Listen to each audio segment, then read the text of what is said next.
ನಮಸ್ತೆ.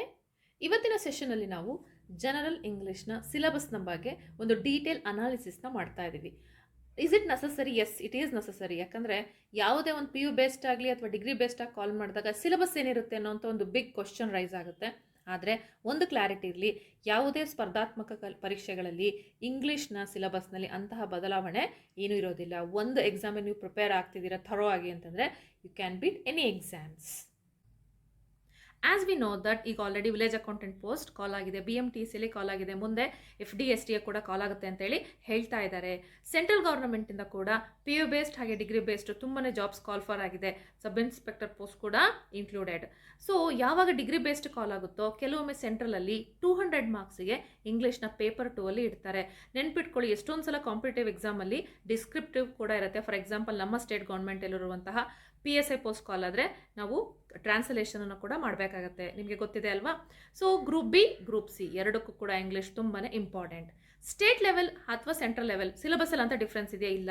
ನೀವು ಒಂದು ಸಿಲೆಬಸ್ನ ಥರೋವಾಗಿ ಓದಿದ್ದೀರಾ ಅಂತಂದರೆ ಎಲ್ಲದೂ ಕೂಡ ನಿಮಗೆ easy. If you are ready to prepare, I am here to help you. So ವಿಡಿಯೋನ ಕೊನೆ ತನಕ ನೋಡಿದ್ರೆ ನಿಮಗೆ ಸ್ವಲ್ಪ ವಿಷಯನಾದರೂ ಗೊತ್ತಾಗುತ್ತೆ.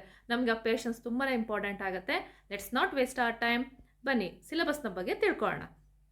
SSCಲಿ PU ಬೇಸ್ಡ್ ಎಕ್ಸಾಮ್ಸ್ನ ಕಾಲ್ ಮಾಡಿದಾಗ ಇದು ಈವನ್ ನಮ್ಮ ಸ್ಟೇಟಿಗೂ ಕೂಡ ಇಂಪ್ಲಿಮೆಂಟ್ ಆಗುತ್ತೆ. ಇದೇ ಸಿಲೆಬಸ್ನ ಮೇಲೆ ನಿಮಗೆ ಕ್ವಶನ್ ರೈಸ್ ಆಗಿರುತ್ತೆ. Spot the error. ಸೊ ಒಂದು ಸೆಂಟೆನ್ಸ್ನ ಕೊಟ್ಟಿರ್ತಾರೆ, ಅದರಲ್ಲಿ ಸಮ್ಟೈಮ್ ಸ್ಪೆಲ್ಲಿಂಗ್ ತಪ್ಪಿರುತ್ತೆ, ಸಮ್ಟೈಮ್ ಗ್ರಾಮ್ಯಾಟಿಕಲ್ ಅಂದರೆ ಎಸ್ಪೆಷಲಿ ಪ್ರಿಪೋಸಿಷನ್, ದೆನ್ ವರ್ಬ್ಸ್ ಮತ್ತು ಆರ್ಟಿಕಲ್ಸ್ನ ನೀವು ತರೋ ಆಗಿದ್ದೀರಾ ಅಂತಂದರೆ ನಿಮಗೆ spot the error and then fill in the blanks ಹಾಗಾದರೆ ಏನಿರುತ್ತೆ, ಇದು ಕೂಡ ವರ್ಬ್ ಮೇಲೆ ಇರುತ್ತೆ. ನೆನ್ಪಿಟ್ಕೊಳ್ಳಿ, ಸಿನಾನಿಮ್ಸ್, ಹೋಮೋನಿಮ್ಸ್, ಆ್ಯಂಟೋನಿಮ್ಸ್. ಸಮಾನಾರ್ಥಕ ಪದ ಅಂತ ಕರಿತೀವಿ, ವಿರುದ್ಧಾರ್ಥಕ ಪದ ಅಂತ ಕರಿತೀವಿ, ಹೋಮೋನಿಮ್ಸ್, ಹೋಮೋಫೋನ್ಸ್ ಅಂತ ಕರಿತೀವಿ. ಸ್ಪೆಲ್ಲಿಂಗ್ ಸೇಮ್ ಇರುತ್ತೆ, ಮೀನಿಂಗ್ ಬೇರೆ ಇರುತ್ತೆ. ಕೆಲವೊಂದ್ಸಲ ಸ್ಪೆಲ್ಲಿಂಗ್ ಬೇರೆ ಇರುತ್ತೆ, ಆ ಪ್ರೊನೌನ್ಸಿಯೇಷನ್ ಮೇಲೆ ಡಿಪೆಂಡ್ ಆಗುತ್ತೆ. ಸೊ ಈ ರೀತಿ ಹೋಮೋನಿಮ್ಸ್, ಹೋಮೋಫೋನ್ಸ್ ಎಲ್ಲ ಕೊಡ್ತಾರೆ ನಿಮಗೆ. ಸೊ ಸ್ಪೆಲ್ಲಿಂಗ್ ಹಾಗೆಯೇ ಮಿಸ್ ಸ್ಪೆಲ್ಟ್ ವರ್ಡ್ಸ್, ಕೆಲವೊಂದು ವರ್ಡ್ಸ್ನ ನಾವು ಎಕ್ಸೆಪ್ಟಿಂಗ್ ಅರ್ಥ ಆಗ್ತಿದೆ ಅಲ್ವಾ, ಕೇಳೋದಕ್ಕೆ ಸ್ವಲ್ಪ ಒಂದೇ ಥರ ಅನಿಸುತ್ತೆ, ಅಲ್ಲಿ ಯಾವುದು ಒಂದು ಉತ್ತರ ಕರೆಕ್ಟ್ ಆಗಿದೆ ಅಂತ ನೀವು ಹಾಕಬೇಕು. ಇಡಿಯಮ್ ಆ್ಯಂಡ್ ಫ್ರೇಸಸ್ ತುಂಬಾ ಇಂಪಾರ್ಟೆಂಟ್. ಒನ್ ವರ್ಡ್ ಸಬ್ಸ್ಟಿಟ್ಯೂಷನ್, ಹಾಗೆಯೇ improvement of sentences, active as passive voice of verbs, so conversation into direct to indirect speech ಇರುತ್ತೆ. Shuffling of sentence in a passage. ಹಾಗಂತ ಅಂದರೆ ನಿಮಗೆ ಒಂದು ಸೆಂಟೆನ್ಸ್ ಇರುತ್ತೆ, ಅದನ್ನು 3-4 ಭಾಗಗಳಾಗಿ ಡಿವೈಡ್ ಮಾಡಿರ್ತಾರೆ, ತಿರ್ಗಾ 3 ಕೊಟ್ಟಿರ್ತಾರೆ. ಅದನ್ನು ನಾವು PQRS ಕ್ವಶನ್ ಅಂತ ಹೇಳಿ ನಮ್ಮ ಸ್ಟೇಟ್ ಗೌರ್ಮೆಂಟ್ನ ಕ್ವಶನ್ ಪೇಪರ್ಸ್ನಲ್ಲಿ ಅಬ್ಸರ್ವ್ ಮಾಡೋ ಅಂಥದ್ದು. ಕ್ರಾಸಿ ಪ್ಯಾಸೇಜ್ ಅಂತ ಅಂದರೆ ಒಂದು ಪ್ಯಾಸೇಜ್ನ ಕೊಟ್ಟಿರ್ತಾರೆ, ಅದನ್ನು ಓದ್ಕೋಬೇಕು. ಅದಕ್ಕೆ ರಿಲೇಟೆಡ್ ಆಗಿರುವಂತಹ ನಿಮಗೆ ಫಿಲ್ ಇನ್ ದ ಬ್ಲ್ಯಾಂಕ್ಸ್ ಇರ್ಬೋದು ಅಥವಾ ಕ್ವಶನ್ಸನ್ನು ಕೊಡ್ತಾರೆ. And the last one is comprehension passage. ಅಂದರೆ ಒಂದು ಪ್ಯಾಸೇಜ್ನ ಕೊಟ್ಟಿರ್ತಾರೆ, ಅದನ್ನು ಓದ್ಕೊಂಡು ಅದರ ಬೇಸ್ ಆಗಿರುವಂಥ ಪ್ರಶ್ನೆಗಳಿಗೆ ನೀವು ಉತ್ತರವನ್ನು ಬರೀಬೇಕು. ಇದಿಷ್ಟು ಕೂಡ ನಮ್ಮ ಒಂದು SSC ಅಂದರೆ ಸ್ಟಾಫ್ ಸೆಲೆಕ್ಷನ್ ಕಮಿಷನ್ನ PU ಬೇಸ್ಡ್ ಎಕ್ಸಾಮ್ಸ್ನ ಸಿಲೆಬಸ್. ಅಂದರೆ ಸೆಂಟ್ರಲ್ ಗೌರ್ಮೆಂಟ್. ಸ್ಟೇಟ್ ಗೌರ್ಮೆಂಟಲ್ಲಿ ಯಾವುದೇ ಎಕ್ಸಾಮ್ ಕಾಲ್ ಆದರೂ ಆಲ್ಮೋಸ್ಟ್ 35 ಅಂಕಗಳಿಗೆ ಇದೇ ಸಿಲೆಬಸ್ ಮೇಲೆ ಪ್ರಶ್ನೆಗಳು ಇರುತ್ತೆ. ಇದಕ್ಕೆ ಸಂಬಂಧಪಟ್ಟಂತೆ PDO ಇರ್ಬೋದು, KPTCL ಇರ್ಬೋದು, ಕಾಲಾಗಿರೋ ಹಳೆ ಕ್ವಶನ್ ಪೇಪರ್ಸ್ನ ನೀವು ಗಮನಿಸಿದ್ರೆ ನಿಮಗೆ ಗೊತ್ತಾಗುತ್ತೆ. ಡಿಗ್ರಿ ಬೇಸ್ಡ್ ಎಕ್ಸಾಮ್ನ ಸಿಲೆಬಸ್ನಲ್ಲಿ ಪೇಪರ್ 1ನಲ್ಲಿ ಇಂಗ್ಲೀಷ್ 35 ಮಾರ್ಕ್ಸಿಗಿರುತ್ತೆ. ಬೇಸಿಕ್ ಕಾಂಪ್ರಹೆನ್ಷನ್ ಹಾಗೂ ರೈಟಿಂಗ್ ಎಬಿಲಿಟಿ ಮೇಲೆ ಕೇಳ್ತಾರೆ. ಪೇಪರ್ 2 200 ಮಾರ್ಕ್ಸಿಗೆ ಇಂಗ್ಲೀಷ್ ಇರುತ್ತೆ. ಏನು ನೀವು PU ಬೇಸ್ಡ್ ಆಗಿ ಸಿಲೆಬಸ್ ಓದಿರ್ತೀರೋ ಸೇಮ್ ಸಿಲೆಬಸ್ ಇದೆ, ಇಲ್ಲಿ ಗಮನಿಸ್ತಿದ್ದೀರಾ ಅಂತ ಅಂದ್ಕೊಳ್ತೀನಿ. ಆದರೆ ಪ್ರಶ್ನೆಯ ಲೆವೆಲ್ ಸ್ವಲ್ಪ ಹೈ ಆಗಿರುತ್ತೆ. ಸೊ ಆಲ್ರೆಡಿ ನಾನು ನಿಮ್ಗೆ ಹೇಳಿದೆ, ಎಲ್ಲ ಕಾಂಪಿಟೇಟಿವ್ ಎಕ್ಸಾಮ್ಗೂ ಕೂಡ ಸಿಲೆಬಸ್ ಒಂದೇ ಇರುತ್ತೆ ಅಂತ ಹೇಳಿ. ಆ ಸಿಲೆಬಸ್ಸಿನ ಬೇಸಿಕ್ ಇದೆ.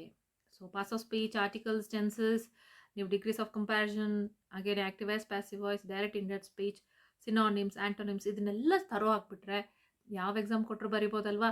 ವೆಕ್ಯಾಬುಲರಿ ಸ್ಕಿಲ್ಸ್ ತುಂಬ ಇಂಪಾರ್ಟೆಂಟ್ ಆಗುತ್ತೆ. ಫ್ರೀ ಇದ್ದಾಗ ಪೇಪರ್ಸ್ನ ನೋಡಿ, ಸಬ್ಟೈಟಲ್ನ ನೋಡಿ ಅರ್ಥ ಮಾಡ್ಕೊಳ್ಳಿ, ನಿಮಗೆ ತುಂಬ ಹೆಲ್ಪ್ ಆಗುತ್ತೆ. ಯಾಕಂದರೆ ಕೆಲವೊಂದು ಪದಗಳ ಮೀನಿಂಗೇ ಗೊತ್ತಿಲ್ಲ ಅಂತಂದರೆ ಪ್ರಶ್ನೆನ ಅರ್ಥ ಮಾಡ್ಕೊಳ್ಳೋದು ಕೂಡ ತುಂಬಾ ಕಷ್ಟ ಆಗುತ್ತೆ. ಸೊ ಇದೆಲ್ಲ ಸಿಲೆಬಸ್ ಆಲ್ರೆಡಿ ಇದ್ರ ಬಗ್ಗೆ ನಾವು ಡಿಸ್ಕಷನ್ ಮಾಡಿದ್ದೀವಿ. ಯಾಕೆ ಮತ್ತೆ ಇದನ್ನು ಹೇಳ್ತಾ ಇದ್ದೀನಿ ಅಂದರೆ ಎಲ್ಲ ಎಕ್ಸಾಮ್ಗೂ ಸೇಮ್ ಸಿಲೆಬಸ್ ಇರುತ್ತೆ. ಸಿಲೆಬಸ್ನ ಹುಡುಕೋ ಪ್ರಯತ್ನ ಮಾಡೋದಕ್ಕಿಂತ ಹೆಚ್ಚಾಗಿ ಇರೋವಂಥ ಬೇಸಿಕ್ನ ತರೋಗಿ ಅರ್ಥ ಮಾಡಿಕೊಂಡ್ರೆ ಯಾವ ಎಕ್ಸಾಮ್ ಆದರೂ ಕೂಡ ನಾವು ಕ್ರ್ಯಾಕ್ ಮಾಡ್ಬೋದು. It might be state or it might be central. ಹಾಗೆ ಡಿಸ್ಕ್ರಿಪ್ಟಿವ್ ಕೂಡ ಕೆಲವೊಂದು ಎಕ್ಸಾಮ್ಸ್ನಲ್ಲಿ ಕೇಳ್ತಾರೆ. ಫಾರ್ ಎಕ್ಸಾಂಪಲ್ PSIಲಿ ಟ್ರಾನ್ಸ್ಲೇಷನ್ ಇರುತ್ತೆ ನಿಮಗೆ. ಕೆಲವೊಂದು ಎಕ್ಸಾಮ್ಸ್ನಲ್ಲಿ ಎಸ್ಸೆ ರೈಟಿಂಗ್, ಲೆಟರ್ ರೈಟಿಂಗ್ ಹಾಗೆ ಪ್ರೈಸ್ ರೈಟಿಂಗ್ ಕೂಡ ಇರುತ್ತೆ. ಬ್ಯಾಂಕಿಂಗ್ ಎಕ್ಸಾಮ್ಸ್ನ ನೀವು ಅಬ್ಸರ್ವ್ ಮಾಡಿದ್ರೆ ಅಲ್ಲಿ ಕ್ವಶನ್ ಲೆವೆಲ್ ತುಂಬ ಕಷ್ಟ ಇರುತ್ತೆ. ಕೆಲವೊಮ್ಮೆ ಸೆಂಟ್ರಲ್ ಗೌರ್ಮೆಂಟಲ್ಲಿ ಟೈರ್ 1, ಟೈರ್ 2 ಅಂತ ಇರುತ್ತೆ, ಅಲ್ಲಿ ಇಂಗ್ಲೀಷ್ನ ಲೆವೆಲ್ನ ಕ್ವಶನ್ಸ್ ಕೂಡ ಡಿಫಿಕಲ್ಟ್ ಆಗಿರುತ್ತೆ. ಅದನ್ನೆಲ್ಲ ನೀವು ಅರ್ಥ ಮಾಡ್ಕೋಬೇಕು ಅಂದರೆ ನಾನು ಹೀಗೆ ಹೇಳಿರುವಂಥ ಎಲ್ಲ ಸಿಲೆಬಸ್ಸನ್ನು ನೀವು ತರೋ ಆದರೆ ಆಯಿತು. ಐ ಹೋಪ್ ಇಂಗ್ಲೀಷ್ ಸಿಲೆಬಸ್ ನಿಮಗೆ ಪೂರ್ತಿಯಾಗಿ ಅರ್ಥ ಆಗಿದೆ ಅಂತ ಅಂದ್ಕೊಳ್ತೀನಿ. ಇಂಗ್ಲೀಷ್ನ ಕಷ್ಟ ಅಂತ ಭಾವಿಸ್ಬೇಡಿ. ಸೊ ಇಂಗ್ಲೀಷ್ ನಿಮ್ಗೆ ಅರ್ಥ ಆಗೋ ರೀತಿಯಲ್ಲಿ ಸಿಂಪಲ್ ಆಗಿ ಎಲ್ಲದನ್ನು ಕಾನ್ಸೆಪ್ಟ್ ವೈಸ್ ನಿಮ್ಗೆ ಹೇಳೋ ಪ್ರಯತ್ನವನ್ನು ನಾನು ಮಾಡ್ತಾ ಹೋಗ್ತೀನಿ. ನಾವೀಗ already 100 questions especially on nouns ಹಾಗೆ ಅದರ ಟೈಪ್ಸ್ನ ಬಗ್ಗೆ ಅರ್ಥ ಮಾಡ್ಕೊಂಡಿದ್ದೀವಿ. ವಿತ್ ದ್ಯಾಟ್ ಎಲ್ಲದನ್ನು ಕೂಡ ಡೀಟೇಲ್ ಆಗು ನಿಮಗೆ ನಾನು ಎಕ್ಸ್ಪ್ಲೇನ್ ಮಾಡಿದ್ದೀನಿ. ಎಕ್ಸಾಮ್ಸ್ನ ಟೈಮಲ್ಲಿ ಆ ವೀಡಿಯೋಸ್ನ ನೀವು ಡೀಟೇಲ್ ಆಗಿ ನೋಡಿದ್ರೆ ಎಲ್ಲ ಎಕ್ಸಾಮ್ಸ್ನ ಈಸಿಯಾಗಿ ಕ್ರ್ಯಾಕ್ ಮಾಡ್ಬೋದು. ನೆಕ್ಸ್ಟ್ ಸೆಷನಲ್ಲಿ ವರ್ಬ್ಸ್, ಪ್ರಿಪೋಸಿಷನ್, ಆರ್ಟಿಕಲ್ಸ್ ಇದಕ್ಕೆ ಸಂಬಂಧಪಟ್ಟಂಥ MCQಸ್ನ ಬಗ್ಗೆ ತಿಳ್ಕೊಳ್ಳೋಣ. ಹಾಗೆ ನೆಕ್ಸ್ಟ್ ಅಪ್ಡೇಟ್ನಲ್ಲಿ ಅದಕ್ಕೆ ಸಂಬಂಧಪಟ್ಟಂತೆ ಡೀಟೇಲ್ ಆಗಿರೋ ವೀಡಿಯೋಸ್ನು ಕೂಡ ನಾನು ಅಪ್ಡೇಟ್ ಮಾಡ್ತೀನಿ. ಸೊ ಅಪ್ಡೇಟ್ನ ಬಗ್ಗೆ ತಿಳ್ಕೊಬೇಕು ಅಂದರೆ ನನ್ನ ಚಾನಲ್ಗೆ ಸಬ್ಸ್ಕ್ರೈಬ್ ಆಗಬೇಕಲ್ವಾ? ಸೊ ಸಬ್ಸ್ಕ್ರೈಬ್ ಆಗಿ ನಿಮ್ಮ ಫ್ರೆಂಡ್ಸಿಗೂ ಶೇರ್ ಮಾಡಿ, ಹಾಗೆ ಲೈಕ್ ಮಾಡಿ. I hope you are understanding my classes. Thank you so much.